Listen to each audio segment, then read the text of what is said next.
নমস্কার বন্ধুরা, আজ আমি আপনাদের বানিয়ে দেখাবো চিংড়ি মাছের মালাইকারি। তো চলুন দেখে নিন কিভাবে বানানো যায়। আমি এখানে 250 গ্রামের মতো চিংড়ি মাছ নিয়েছি। প্রথমেই চিংড়ি মাছগুলো ভালোভাবে পরিষ্কার করে হাফ চামচ নুন ও হাফ চামচ হলুদের গুঁড়ো দিয়ে সব কিছু ভালোভাবে মাখিয়ে নিন।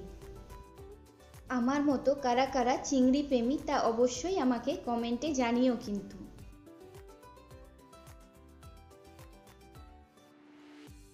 এবার একটি কড়াইতে 4 চামচ সরষের তেল দিয়ে তেলটি গরম হয়ে গেলে মাছগুলি দিয়ে দিন। এখানে মাছগুলো বেশি ভাজার দরকার নেই, 2 থেকে 3 মিনিট ভেজে নিলেই হবে। মাছগুলো লাল লাল হয়ে ভাজা হয়ে গেলে কড়াই থেকে নামিয়ে নিন।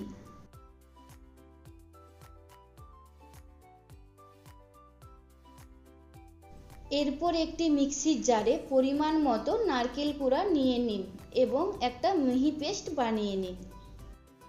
এরপর একটি ছাঁকনির ওপর ওই নারকেলের পেস্টটি দিয়ে দিন। এবার একটি চামচ দিয়ে ভালোভাবে চেপে চেপে নারকেলের দুধটা বের করে নিন।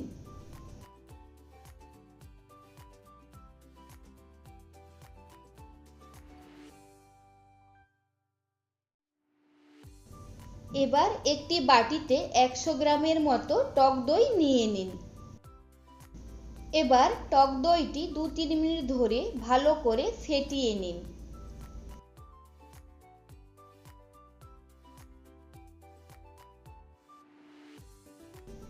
এবার ওই মাছ ভাজার তেলে একটি তেজপাতা এবং গোটা গরম মশলা যেমন 2টো লবঙ্গ, 2টো এলাচ ও 2টো দারুচিনি দিয়ে দিন।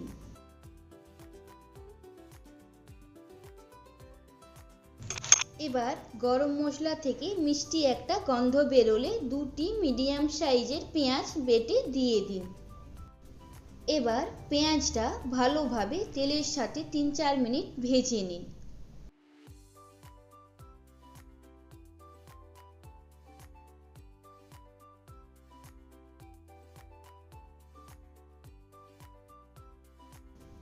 পেঁয়াজটা ভাজা হয়ে গেলে 2 চামচ আদা রসুনের পেস্ট দিয়ে দিন এবং আদা রসুনটাও ভালোভাবে ভেজে নিন যতক্ষণ না পর্যন্ত আদা রসুনের থেকে একটা কাঁচা গন্ধ যাচ্ছে।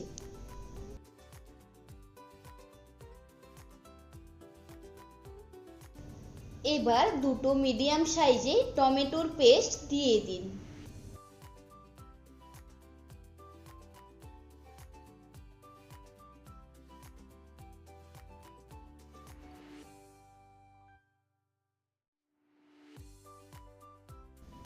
এরপর সমস্ত গুঁড়ো মশলা যেমন হাফ চামচ নুন, হাফ চামচ হলুদের গুঁড়ো, হাফ চামচ ধনে গুঁড়ো, হাফ চামচ কাশ্মীরি লঙ্কার গুঁড়ো ও হাফ চামচ জিরে গুঁড়ো দিয়ে দিন। এবার সামান্য একটু জল দিয়ে মশলাটা ভালোভাবে কষিয়ে নিন।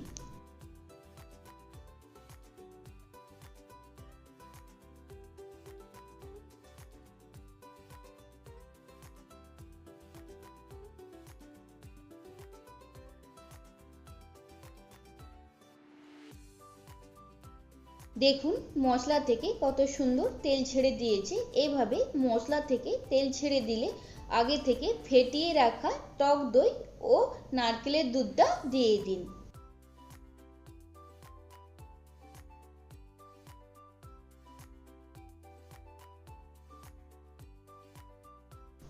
এবার হাফ চামচ গরম মশলার গুঁড়ো, হাফ চামচ চিনি ও 4-5টা চেরা কাঁচা লঙ্কা এবং ভেজে রাখা চিংড়ি মাছগুলো দিয়ে দিন।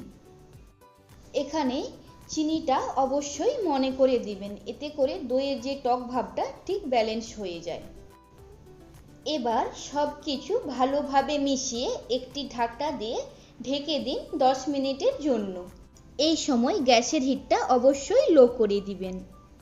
10 মিনিট পর কড়াইয়ের ঢাকনা খুলে নিলেই তৈরি হয়ে যাবে আপনাদের চিংড়ি মাছের মালাইকারি। দেখতে যতটাই লোভনীয়, খেতে ঠিক ততটাই সুন্দর। তাহলে দেরি না করে আপনারাও বাড়িতে ঝটপট বানিয়ে নিন চিংড়ি মাছের মালাইকারি। আমার রান্নাটি যদি আপনাদের ভালো লাগে তাহলে অবশ্যই কমেন্ট করে জানাতে ভুলবেন না, এবং সাবস্ক্রাইব করা না থাকলে প্লিজ সাবস্ক্রাইব করে দিন এবং বন্ধুদের সাথে শেয়ার করুন।